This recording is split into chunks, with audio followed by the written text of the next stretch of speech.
Thank you, everyone, for joining us at the Canadian Travel and Tourism Roundtable press conference in Banff. We'll start with Pete Woods and then open it up to questions on the floor. Pete, over to you. Good morning. It's a pleasure to be here with all of you at Mount Norquay in Banff National Park. First, I would like to acknowledge that we're located on the traditional and ancestral lands of Treaty 7. My name is Pete Woods. I am the president of Ski Big 3, the collaboration among the 3 ski resorts in Banff and Lake Louise. Mount Norquay, Banff Sunshine, and Lake Louise Ski Resort, all of whom have worked tirelessly to ensure another safe season this winter. Mount Norquay and Lake Louise opened last weekend. We have unbelievably great snow already started this year and kicking off yet another long season. Sunshine will open this coming Thursday. As excited as we are, our visitors are even more excited to Ski Big 3 this winter.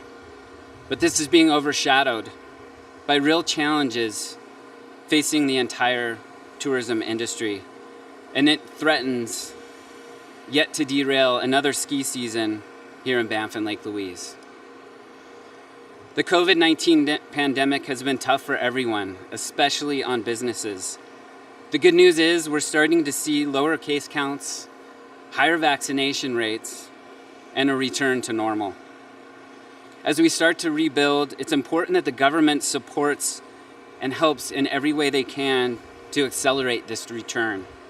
Right now, the best way that they can do that is by removing the unnecessary and redundant measures that still hang over the industry. So let me get specific. Though Banff and Lake Louise plays host to millions of Canadians every year, at its heart, it's an international destination, particularly in the winter months. Skiers and snowboards from across the globe visit Ski Big 3 and have it on their bucket list. We're truly an international community. Skiers from California come for a long weekend. Europeans come for a full week, and quite a number of our employees come from the Southern Hemisphere for the year. Currently, that's under threat. To come to Canada, travelers must take a pre-departure COVID PCR test. This test can cost $2,000 for a full family. And that's why many of them are starting to talk about avoiding coming here this winter. The federal's own advisory panel focused on tourism and the COVID response to this do not recommend this approach. They feel like it is unnecessary for fully vaccinated travelers to take the PCR test or to have a test to come in. And many other countries have already followed suit.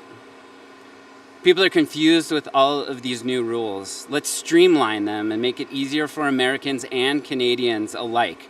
Whether you're traveling from Ontario, Montana, or Washington by land or by air, the rules should be the same and need to be simplified. For Ski Big 3 guests, the current restrictions are complicated, confusing, and costly. And because of it, we're starting to see cancellations for this coming winter. The federal government can help by simply removing the mandatory pre-departure PCR test for fully vaccinated travelers. We know we can have a safe season and a successful season. Now let's just get it done so we can get back to the powder days. Next up, I'd like to introduce Darren Reeder, who is the president and CEO of TIAA. Thanks, Darren.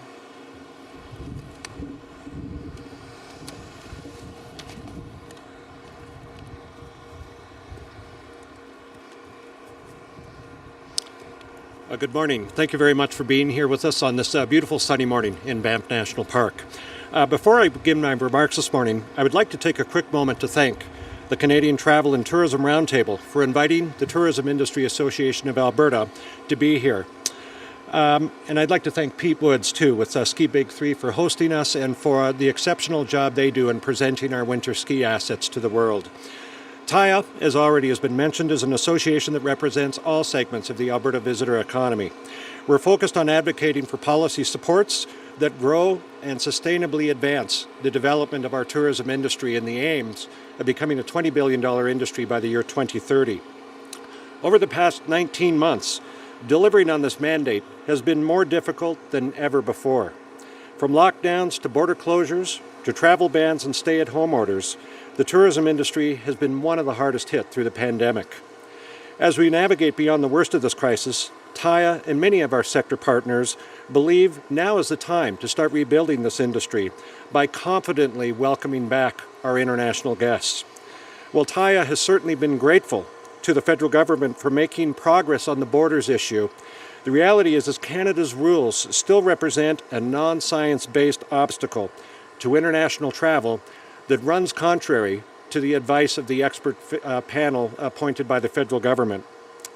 And they concluded, as has already been mentioned, that fully vaccinated travelers should not require a pre-departure test. Here in Alberta, and particularly in resort settings like Banff, where the winter ski season is now upon us, international visitors are key to keeping this industry moving. As we sit here at the start of the ski season, there is tremendous potential and opportunity to welcome the world back to enjoy some of the finest skiing opportunities you will find anywhere. However, all of this remains tentative with the obstacles that remain at the border. And as a result, many tourism businesses are in serious risk of not making it through to next summer. Well, Canada's Chief Medical Officer has advised the Government of Canada is reviewing the continuing requirements for the results of a recent PCR test. For now, international travelers are facing the prospect of PCR tests that can run a family of four upwards of $1,000. This is simply another barrier to returning international travel to Canada. It's a simple fix. We're calling on the government today to, without delay, to remove the pre-departure PCR test for international visitors. Thank you very much, and with that, I'm going to hand it over to my colleague, Andrew.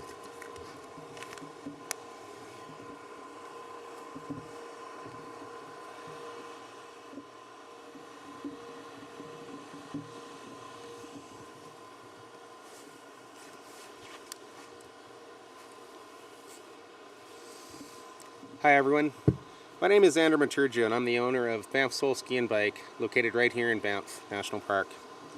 Since 2008, we've been helping international visitors and local residents find the very best equipment in alpine skiing and slack country, backcountry skiing and road cycling in the summer. We're a locally owned, independent shop staffed by people who are passionate about Banff and passionate about the sports that we sell.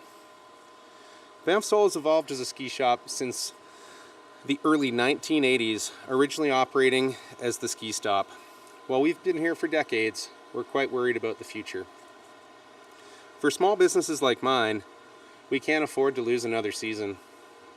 We depend on international travelers to drive our business, and without them, we're looking at another year without customers.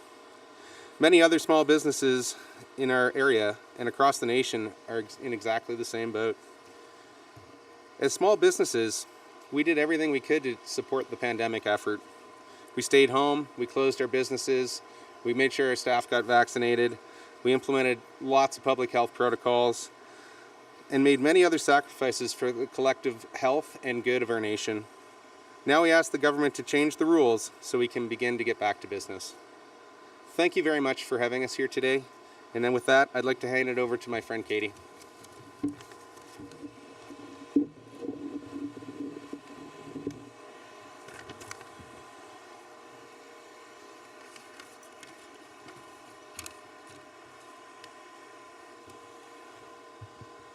Good morning. I would like to very much thank the Canadian Travel and Tourism Roundtable and beautiful Mount Norquay for hosting today. My name is Katie Tuff and I'm the Chief and co-founder of Operations and Development for Banff Hospitality Collective. We are a locally owned multi-concept restaurant company with 13 restaurants in beautiful Banff National Park. The past 19 months have been very trying for everybody, not only the restaurant industry. Everyone's lived reality has changed and everyone's experiences with the pandemic have been extremely different. As we enter a new phase of the pandemic, one characterized by record-setting vaccination rates and low case counts, it is finally time where we can start to expect international travelers again. After the 19 months that we have all experienced, our business depends on international travel more than ever. Unfortunately for small businesses in Banff, we have not seen a meaningful return to international travel. Our hospitality sector is incredibly dependent on this. Many of our restaurants are facing another winter season of staff cutbacks, low revenues, without our international traveler. We feel it does not have to be this way at all. The federal government's imposition of mandatory PCR testing for fully vaccinated travelers is a barrier to international travel. It is keeping them away, leaving Banff National Park's small businesses to fend for themselves. As I understand it, the federal government hired a panel of experts to recommend health travel policies, and this group did not recommend pre-departure PCR testing for fully vaccinated travelers. Despite considerable effort and creative marketing solutions on our part, there's only so much that we can do to encourage a visitor to support local Banff businesses in the face of uncertainty and restrictions on fully vaccinated foreign travelers. We need the federal government to make common sense changes to the rules so our businesses can stand a chance and we can look into the future. Thank you so much, and now I'm passing it back to Pete. Thank you, Katie. Next, I'd like to open up to any questions. First, we'll start with any questions here on the floor. If anybody has a question here, you can approach this mic. I'm happy to answer any of your questions. Before you ask your question, if you could please report where you're from and your name. Hello. Hi. My name is Charlotte. I am working for CBC News. First question for you, Peter. Pete, eh? Yeah, okay. I saw in the press release that you mentioned, or one of you mentioned, that there is a risk also for staff. So the fact that there is a PCR test pre-departure prevent you guys from having more staff. Is that correct? Can you maybe tell me more about that? Oh, it's just simply with the PCR test and the hindrance that it and the challenges it causes. We're at the threat of having less international visitors, and as a result of that, it's really difficult for our businesses here locally and in the mountains to know exactly how to staff. Once we see that PCR test go away, we have much more confidence that we'll see more of that normalized international visitation, which will allow us to react and make sure that we're staffed appropriately. Okay, and I know last year there were a lot of tourists from east of the country. So would you say was that hard to go through last season, even if you saw tourists from around the country? Yeah, well, actually, last winter was incredibly difficult for any traveler coming. Even the Eastern Canada was not able to come and ski with us last year. So they're incredibly anxious to be able to come west, and we're excited to host them again. Obviously, we didn't have any of the international visitors last year, and so we'd like to see that come back. It was an incredibly difficult winter season for the resorts, for anybody that wanted to come from a faraway place. And because of that, and the fact that there is still a PCR test right now, do you had to increase your price to face this challenge? No, we're trying to make sure that we still make it really accessible for any visitor that wants to come and visit us. So not changes there. Okay. So I think for me it's. Hi, I'm Dave Gilson with CBC News. Just a couple of questions if I could, and then I was hoping to ask Katie or Andrew something if I could. Yeah. So first of all, health officials have said that these measures are in place. It's a public safety issue and so on. Just your reaction to that, and then also what you would like to see instead of these molecular tests, these PCR tests and pre-visit. For sure. Well, I'm no expert on the science behind this, but I know that the federal government did put in place a task force to specifically research and come back with a recommendation. And with that recommendation was actually to not have a test for fully vaccinated travelers coming into Canada.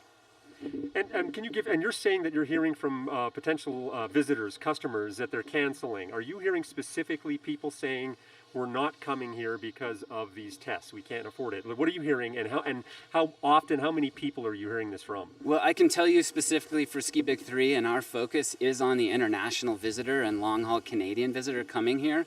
Our cancellations are up 50% compared to where we are in a normal year. And we are hearing specifically that it is a complicated, costly, and confusing process, specifically around the PCR test. How typically are you hearing that, like among the cancellations in terms of... They call into our call center and cancel their vacation just when they call in and they say, I'm not going to come anymore, sorry, I need to cancel it. We have an incredibly flexible cancellation policy because of the uncertainty that is here right now, allowing people to cancel up to 72 hours prior to arrival.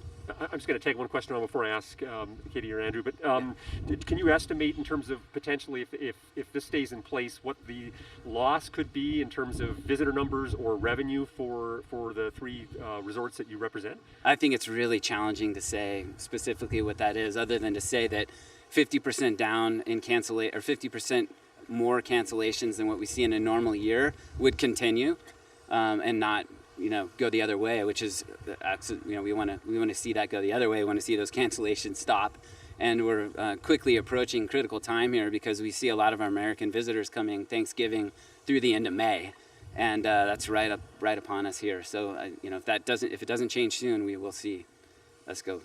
Great, thank you. I'd leave it to either of you, but I just if I could ask one of you, just in terms of what you're seeing in the way of impact and your concerns.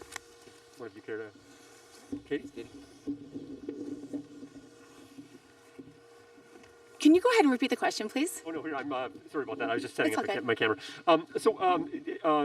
You're representing restaurants in this area, is that correct? That's right. So we're a restaurant company, and we have 14 restaurants in Banff Okay. that we own and operate. Give me a sense in terms of what you think the impact specifically has been for your business in terms of people, the volume of people potentially not coming as a result of these measures. Sure. We've been in such a lucky position. We're so grateful to be the hosts and the recipient of all the love in our regional market and in our Canadian market. And specifically what we're seeing is a lack of conference travel from the U.S. We have really predictable tourism cycles in our restaurants. And those cycles have been broken very specifically because this is a barrier to travel. It's one more thing. It is costly. And I think beyond costly, this is a psychological barrier to travel. It's something which people don't want to tolerate. We need to be making things easier, more accessible for those who have made the social contract of self-selecting to double vaccinate. Are you able to give some sense comparatively that what kind of what you're seeing in the way of loss of business compared to, say, last year or the year before? I also, like Pete, wouldn't have the exact data, but it's tangible. It's very much affecting. Winter is a season where we're very, very dependent on international travel, and currently, there are other places to go where, people have delayered this complication and they've actually not put this in place. And what we're going to see is essentially that being competition in market that won't be manageable for us. Okay, and just finally, so you are noting an impact of this in terms of these measures in terms of the amount of business that you Absolutely. We too are hearing from our long haul travel, from our international visitors, that this is something that they're not tolerant of for reasons of cost and just sheer complication and inconvenience. Thank you. Are there any more questions here on the ground? Okay, and with that, we'll go to the operator. Operator, over to you. We have no phone questions at this time. That's great. Okay, thank you everyone for joining. Thanks for having us. Thank you guys.